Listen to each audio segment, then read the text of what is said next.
새해가 밝은 지 어느덧 중순을 향해 가고 있습니다.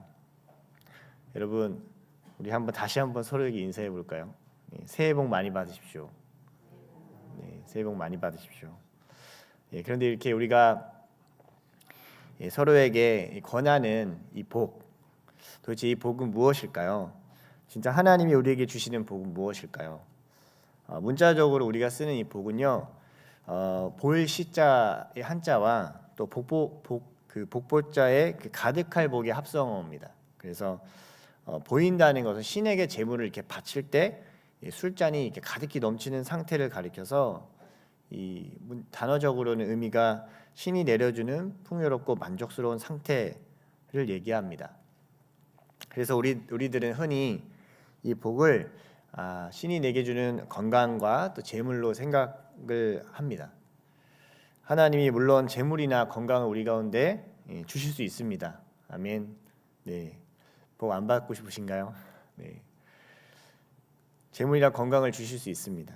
그러나 하나님이 인생을 복되게 하실 때 그것이 진정으로 무엇을 의미하는지 오늘 이 본문을 통해서 좀 함께 우리가 나눠보고자 합니다. 우리 1절부터 2절 말씀을 한번 다시 보겠습니다. 1절부터 2절까지 말씀 한번 다시 읽어볼까요? 네, 시작. 이것은 아담의 계보를 적은 책이니라. 하나님이 사람을 창조하실 때에 하나님의 모양대로 지으시되 남자와 영자를 창조하셨고 그들이 창조되던 날에 하나님이 그들에게 복을 주시고 그들의 이름을 사람이라 일컫으셨더라. 하나님은 사람을 창조하실 때 복을 주셨습니다. 이 복을 주셨던 것이 창세기 1장 28절에 그 복이 뭔지가 나오는데요. 1장 28절을 우리 한번 보겠습니다. 1장 28절 그 복이 무엇인지 우리 한번 읽어볼까요? 시작. 하나님이 그들에게 복을 주시며 하나님이 그들에게 이르시되 생육하고 번성하여 땅에 충만하라. 땅을 정복하라. 바다의 물고기와 하늘의 새와 땅에 움직이는 모든 생물을 다스리라 하시니라. 아멘. 복을 주시면서 이 복이 5가지의 명령 동사로 이루어지는 것을 우리가 알 수 있어요. 첫 번째는 생육하라 이렇게 말씀하세요. 생육한다는 것은 열매를 맺는다는 겁니다. 출산을 한 것을 넘어서 생명력이 밖으로 막 드러난 상태를 얘기하는 거예요. 두 번째는 번성하라 이렇게 말씀합니다.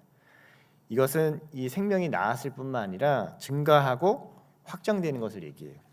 생명이 지속돼서 확장되어 가는 것을 계속 성장하는 것을 얘기합니다. 세 번째는 충만하라 이렇게 말씀합니다. 이것은 비었던 자리, 아무것도 없었던 자리가 가득하게 채워지는 상태를 얘기합니다. 네 번째는 정복하라 이렇게 말씀합니다. 이것은 무언가를 굴복시킨다라는 그런 의미가 있습니다. 근데 이건 점령하고 이렇게 빼앗고 이런 개념을 의미하기보다는요, 혼돈과 무질서를 완전하게 질서로 바꾸는 것을 의미합니다. 그리고 다섯 번째는 다스리라 이렇게 말씀합니다.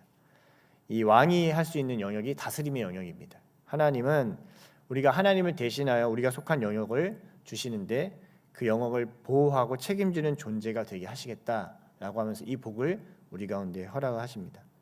생명이 가정에서 교육되고 계승돼서 공동체와 또 이 사회와 조직의 제도를 만들고 또 이것이 공간을 가득 채워서 도시를 확장하게 만듭니다. 이 땅에 질서를 가져오게 되고 결국 모든 것이 그것이 통치할 것으로 나타납니다. 그래서 누군가가 복된 존재다라고 했을 때 이 사람이 들어오니까 우리 가정이 화목해지고 그동안에 무질서했던 이 가정이 질서가 생기고 무질서했던 사역이 질서가 생기고 어지럽던 것들이 회복되고 이런 것들을 우리가 복이라고 얘기하잖아요. 그래서 우리 이 밀접하게 연관되어 있는 이 정치, 경제, 사회, 문화 모든 영역에 하나님은 이러한 복이 영향력을 갖기를 원하시고 계십니다. 그 시작은 처음에는 생명이 그 가운데 딱 쓰게 돼요.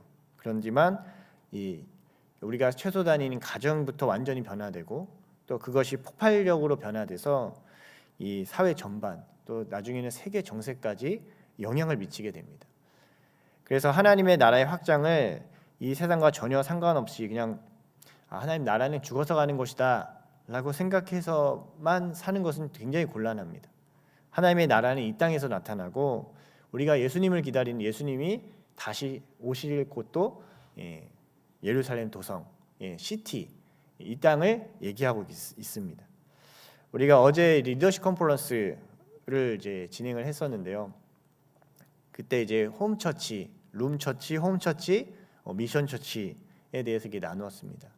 먼저 내가 가정에서 하나님을 만나서, 내가 개인적으로 골방에서 하나님을 만나서 그 생명력이 내 안에 부어져야 됩니다.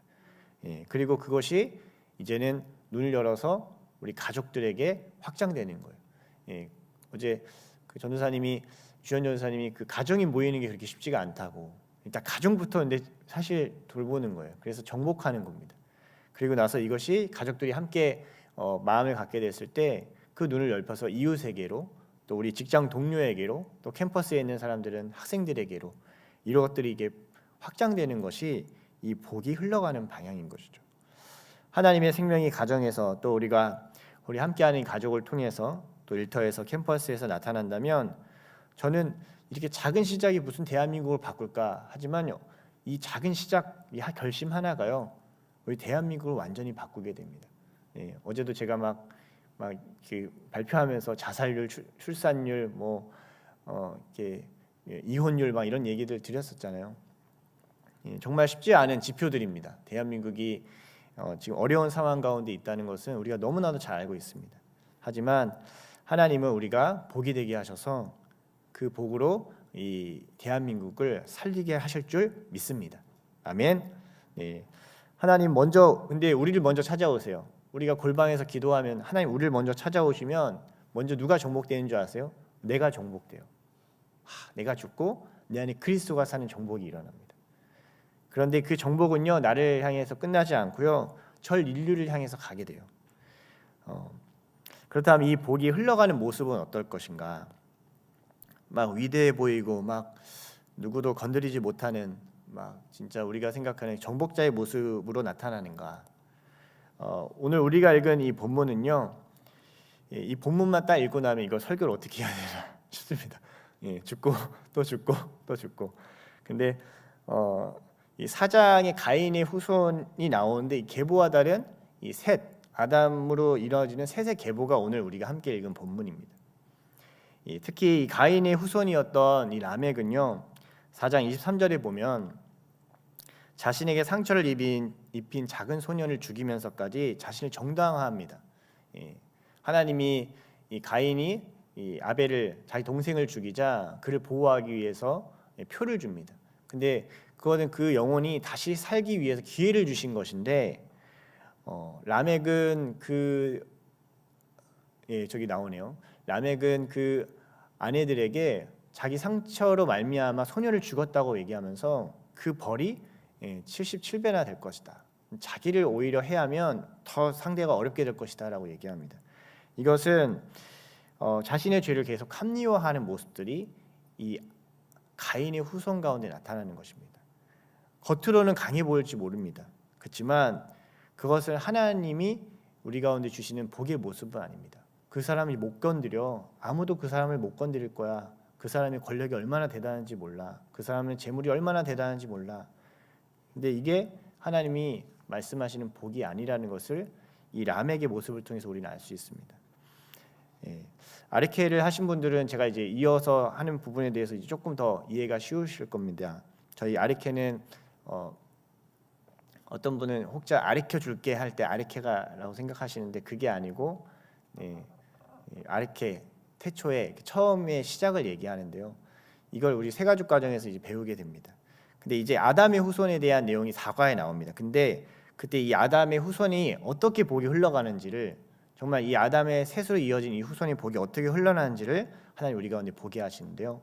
3절부터 5절 말씀을 한번 보겠습니다. 3절부터 5절 말씀 읽어보겠습니다. 시작.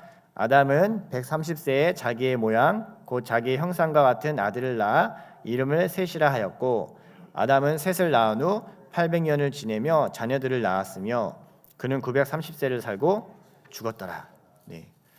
가인이 동생 아벨을 죽이고 나서 아담은 다른 자녀를 낳습니다. 그의 이름이 뭘까요? 셋. 셋이 무슨 의미가 있을까요? 셋은 여러분 세팅한다는 말 아세요? 세팅? 세팅할 때 그 셋의 의미입니다. 그래서 자신이 왕이 되는 가인의 후손과는 다르게 이 정리하고 세우는 질서를 잡는 것으로 이 하나님이 새로운 시작의 복의 물줄기를 여셨습니다. 이 복의 흐름의 첫걸음은 여러분 세팅하는 것, 질서를 잡는 것, 어쩌면 그것이 현실적으로 적용해 본다면 방 정리부터 하는 것이 될 수도 있어요. 어떤 분들은 세상을 변화시키겠다고 말하시는 분들이 있는데 그분들의 방을 먼저 봐야 됩니다. 방이 정리가 안 되어 있으면 세상 변화시키기가 쉽지가 않습니다. 새해에 여러분 꿈도 꾸고 하나님께 꿈을 이루기 위해서 기도도 하고 하지만요, 제일 중요한 게 뭐냐면 내 마음을 세팅하는 거예요. 그리고 정리가 되는 겁니다. 자신의 주변도 정리됐고 복을 받으려고 하면 복을 받을 수가 없습니다. 하나님은 질서를 세워가시기에 마음을 다잡고 우리가 세팅을 해야 됩니다. 저도요 이제 재정을 제가 맡게 되면서 저는 재정을 잘 다루는 사람이 아닌데 재정을 저한테 하나님 맡기셔서 너무너무 기도할 때가 많아요. 앞에도 재정 장로님 계시지만 너무 쉽지 않은 이 구조가 있을 때가 있거든요. 근데 그때 제가 하는 행동 중에 하나가 뭐냐면 책상 정리를 시작합니다. 갑자기 뭐가 안 풀리면 책상을 막 정리를 시작을 해요. 그러면 되게 신기한 게요, 그 다음부터가 일이 좀 진행이 되더라고요. 일정을 다이어리에 적고 잊지 않도록 메모하고 또 해야 될 일을 세팅을 합니다. 그러니까 뭔가 사역을 하기 전에, 일을 하기 전에는 그냥 흐름대로 따라가는 게 아니라 하나님께 기도하고 또 이것을 적어서 세팅을 먼저 해놔야 되는 거예요. 그래서 저의 월요일의 대부분의 시간, 오전 시간 대부분은요, 저는요 다른 거 안 합니다. 거의 집안일을 청소를 하고 빨래를 하고 음식물 쓰레기를 버리고 집안의 곳곳을 다 청소를 해요. 뭐 빨래 할 것들을 밀렸던 걸 다 이렇게 합니다. 근데 물론 가끔 못할 때도 있습니다. 근데 이게 거의 저에게는 루틴이 잡혔어요. 정리된 삶이 세팅되지 않으면요, 아무리 많은 것들을 담으려고 해도요 그 다음으로 나아가지 못하기 때문입니다. 하나님은 아담으로 흘러가는 이 여자의 후손, 내가 너를 통해서 정말 여자의 후손, 뱀의 머리를 짓밟는 그 메시아를 오게 하겠다라고 했을 때 먼저 이 계보를 이렇게 세팅을 하시는 거예요. 그것이 셋으로 나타납니다. 그것은 영혼의 세팅이고, 어쩌 보면 우리가 주야로 하나님 말씀을 묵상하는 자는 복이 있다라고 말씀했을 때 우리의 영혼은 하나님 말씀으로 세팅이 되셔야 돼요. 아침의 시작이 이 새벽 예배가 너무 중요합니다. 그리고 잠들기 전에 하나님 말씀으로 내 영혼을 정돈해야 됩니다. 지금 저희가 하가라고 해서 저희 리더스 전에는 하가가 있잖아요. 그래서 하가가 뭐냐라고 물어보시는 분들이 많더라고요. 근데 하가는 묵상하고 읊조리는 거예요. 날마다 주의 말씀을 계속해서 읊조리는 거예요. 예를 들어서 태초에 하나님 천지를 창조하셨느니라, 이 말씀을 만약에 내가 묵상한다고 하면 아침에도 묵상하고 또 조금 있다가 1시간 후에 또 묵상하고. 근데 이렇게 묵상하면 좋은데 이거 잘 안 되잖아요. 저희 근데 조성현 전사님이 어제 보신 바대로 하가 앱이 아니고 그 사이트를 개발을 했어요. 그래서 아침에 녹음을 하면 1시간 후에 다시 녹음을 할 수 있게 돼 있어요. 그래서 자기 목소리를 자기가 듣고 또 이렇게 녹음을 해서 계속 읊조릴 수 있게 랭킹을 계속 이렇게 줍니다. 그래서 게임처럼 이렇게 할 수 있게 만드셨어요. 근데 제가 얘기를 하는 이유는 저는 제가 하는 게 아니고요, 제 아들이 그걸 너무 열심히 합니다.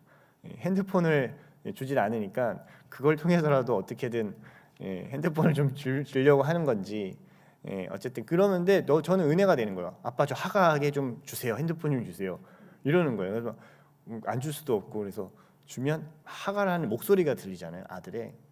저도 그 목소리를 들으면서 저도 같이 하나님의 말씀을 같이 듣게 되는 거예요. 이게 날마다 하나님의 말씀이 내 안에 세팅이 되는 게 사실은 복의 첫걸음이에요. 우리가 하나님 복을 받겠다 하면서 하나님 말씀이 내 안에 없자 세팅이 안 돼 있잖아요. 하나님 복을 주셔도 담을 그릇이 없잖아요. 복을 주실 수가 없어요. 그 그릇을 만드는 것이 바로 하나님 말씀을 주야로 묵상하는 것입니다. 그 다음 뭘까요? 그 다음 우리 6절부터 8절 말씀 한번 읽어보겠습니다. 6절부터 8절 말씀 읽어볼까요? 시작. 셋은 105세에 에노스를 낳았고 에노스를 낳은 후 807년을 지내며 자녀들을 낳았으며 그는 920세를 살고 죽었더라. 셋 다음에 나타난 인물이 누구냐면 에노스입니다. 에노스는 약하다라는 의미를 갖고 있어요. 그런데 이 에노스를 낳고 창세기 4장 26절에 이렇게 말씀합니다. 창세기 4장 26절. 제가 드리지는 않았지만 혹시 띄워주실 수 있으면 한번 띄워주시겠어요? 창세기 4장 26절인데요. 이렇게 말해요. 함께 한번 읽어보겠습니다. 시작. 셋도 아들을 낳고 그의 이름을 에노스라 하였으며 그때의 사람들이 비로소 여호와의 이름을 불렀더라. 에노스를 낳고 나서 누가 어떻게 됐냐면 여호와의 이름을 그때야 비로소 사람들이 불렀다라고 얘기하고 있어요. 우리는 내가 강하고 자존하고 내 뜻대로 되잖아요. 여러분 하나님 찾을까요? 내가 다 원하는 대로 다 돼. 내 생각대로 다 돼. 하나님 안 찾습니다. 오히려 무너질 것 같은 고통, 내 삶에 왜 이런 일이 일어나지? 나는 할 수가 없구나.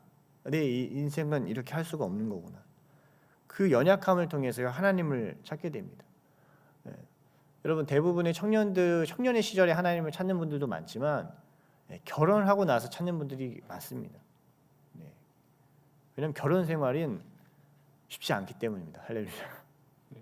그 자신이 완전히 깎아내지 않고 자신이 완전히 헌신하지 않으면 그 결혼 생활을 유지할 수 없고 또 자녀들에게 주지 않으면 안 되기 때문에 이 시간을 통해서 자신의 연약함을 계속 마주하는 거예요. 근데 요즘에 사람들이 결혼 안 하는 이유도 그 연약함 마주하는 게 힘든 거예요. 경제적인 부분도 그렇고 믿음이 우리 가운데 쉽지가 않습니다. 이 믿음을 갖고 살아간다는 게. 근데 나의 연약함을 통해서 우리는 하나님을 찾게 돼요. 나에게 고통이 있고 절망이 있고 정말 그런 여러 가지 어려움이 있을 때 그때야 이제 하나님을 정말 처절하게 부릅니다. 주님 왜 이런 일을 허락하십니까? 왜 나에게 이런 일을 주십니까? 왜 아직까지도 이 일을 허락하시지 않으십니까? 그런 생각을 해볼 때가 우리가 있습니다. 하나님 그냥 하나님 사명이고 하나님 사람들이라면 정말 재물도 많이 주시고 복도 많이 주셔가지고 편하게 일하시면 되는지 왜 이렇게 우리를 허덕이게 하시나? 왜 이렇게 우리를 녹록하지 못하게 만드시나? 하나님은 우리의 약함 속에서 하나님의 일하심을 보여주시기 위해서 요구하시는 일은요, 하나님을 찾고 구하는 일부터 하나님께서 우리 가운데 허락하십니다. 내가 돈이 많아서 일했다가 아니라 아무것도 없지만 주로 인해 돈이 일하는 것보다 더 큰 부흥을 보는 것이 하나님 우리에게 주시는 복입니다. 그래서 바울은 이야기합니다. 그 바울은 고린도전서 12장 9절에서 20절에 이렇게 말해요. 제가 읽어드릴게요. 나에게 이르기를 내 은혜가 내게 족하도다. 이는 내 능력이 약한 데서 온전하여짐이라 하신지라. 그러므로 도리어 크게 기뻐함으로 나의 여러 약한 것들에 대하여 자랑하리니 이는 그리스도의 능력이 내게 머물게 하려 함이라. 아멘. 다 바울도 자신에게 있었던 그 당시 추정했던 간질이 있었다고 추정을 하고는 있습니다. 근데 그것이 하나님께 없어졌으면 좋겠다라고 기도를 합니다. 이거 복음 전하는데 이게 방해가 되기 때문에. 근데 하나님이 말씀하세요. 네 약한 데서 네가 오히려 강해진다. 오히려 그것이 완성된다라고 말씀합니다. 물론 우리는 하나님께 2026년도에 우리의 약함, 어려움을 가지고 기도할 것입니다. 그러나 하나님은 이 약함에서 우리의 간절한 부르짖음을 듣고 약함이 갑자기 회복될 수도 있겠지만요. 그 약함 속에서 하나님이 우리와 함께 하시는 복을 누리게 하십니다. 우리가 너무너무 힘들고 어렵고 약할 때는요. 어쩔 때는 우리 문제가 해결되는 것보다요. 너무너무 외롭고 고독할 때가 많아요. 어떻게 이거를 나 혼자 감당하지? 짊어지지? 근데 그때 누군가 함께 해줄 때요. 엄청난 큰 복과 힘을 얻게 됩니다. 우리의 이 약함을 인정하고 주님께 부르짖을 때요. 하나님 우리에게 무엇을 주실까? 하나님 나의 연약함을 도와주세요. 할 때 하나님 무엇을 주실까? 9절부터 11절 말씀도 읽어보겠습니다. 9절부터 11절 읽어볼까요? 시작. 에노스는 90세에 게난을 낳았고 게난을 낳은 후 805년을 지내며 자녀들을 낳았으며 그는 905세를 살고 죽었더라. 주님을 막 부르짖고 찾습니다. 에노스. 근데 게난을 주세요. 하나님이. 이 게난은요 안정되었다라는 의미를 갖고 있어요. 하나님이 주시는 진정한 평강을 하나님 안에서 갖게 됩니다. 물론 상황이 바뀌었을 수도 있겠지만요. 상황이 바뀌지 않아도 우리의 삶이 쫓기듯이 삶을 살지 않게 됩니다. 자신을 감추려고 애쓰지 않아도 됩니다. 어느 상황에서든 하나님 주신 진정한 평강이 그에게 나타납니다. 이때 우리에게 나오는 것이 있어요. 그게 무엇인가? 12절부터 14절 말씀 우리 읽어보겠습니다. 시작. 게나는 70세에 마할랄레를 낳았고 마할랄레를 낳은 후 840년을 지내며 자녀들을 낳았으며 그는 990세를 살고 죽었더라. 마할랄레는 무슨 뜻인가? 하나님을 찬양한다는 뜻을 갖고 있습니다. 우리가 할렐루야 할 때 할렐루 할 때 할렐, 이게 이제 찬양하다의 어근인데요. 나의 약함 속에서도 주님이 평강으로 내게 이 일을 허락하시는구나. 평강으로 내가 이 시간을 통과하게 하시는구나. 내가 하나님과 함께하는 그 기쁨과 그 평강을 가지고 이 시간에 이 고통의 순간을 관통하는구나. 오 주님, 나는 할 수 없었지만 주님이 이 일을 하게 하셨고 내가 이 모든 시간을 통해서 주님을 찬양합니다. 라는 고백이 우리 가운데 나타나는 것입니다. 이것이 영과 진리로 예배하게 됩니다. 이럴 때 진짜 영과 진리로 예배하게 됩니다. 우리는 내가 할 수 있다는 생각만 공고해지면요, 교만해집니다. 그러나 사역은 여러분 항상 감당하기 버겁고 생명을 키우는 일은 결코 쉽지 않습니다. 가끔 담임 목사님이 이렇게 사역을 막 던지실 때가 있어요. 이렇게 막 주시면, 근데 뭐 괜찮아, 쉬운 거야라고 이렇게 주시거든요. 근데 막상 그 사역을 해보면요, 결코 쉽지 않은 것들이 많습니다. 근데 이제 요즘 들어서 느끼고 있어요. 내가 하면 어렵고 하나님이 하면 쉽구나. 내가 하나님을 붙들고 가면 이 시간이 하나님 영광을 보는 시간이 돼요. 이거 하나님이 일하시는구나 는 걸 이렇게 보게 돼요. 제가 그걸 깨닫는 데 꽤 오랜 시간이 걸렸습니다. 너무너무 쉽다고 해서 했는데 너무 어렵더라고요. 제 힘으로 하면 너무 어렵습니다. 그러나 하나님이 그 가운데 함께 하시면 그 찬양이 내게 나타나. 이건 정말 주님이 하신 거예요. 내가 할 수 없는 일을 정말 주님이 하신 겁니다. 어제 그 시상식 때도 많은 분들이 그런 고백을, 저는 아무것도 부족한데 아무것도 아닌데 하나님이 이렇게 써주셔서 너무 감사하다, 이런 어제 시상식의 고백들이 있었는데요. 정말 그러한 하나님을 향한 찬양이 나타납니다. 그냥 겉으로 포장하는 겸손이 아니라 정말 이건 주님이 하실 수밖에 없었던 것입니다는 고백이 우리의 찬양의 입술을 통해서 흘러가게 된다는 것입니다. 그러면 이제 그 사람에게 그러면 어떤 모양이 그럼 나타나게 될 것인가? 그렇게 하나님을 찬양했던 사람, 정말 주님을 약함에서 부르짖고 하나님을 찬양했던 그 사람의 모습이 어떤 모습인가? 우리 15절부터 17절까지 말씀을 한번 보겠습니다. 15절부터 17절까지 말씀 읽어보겠습니다. 시작.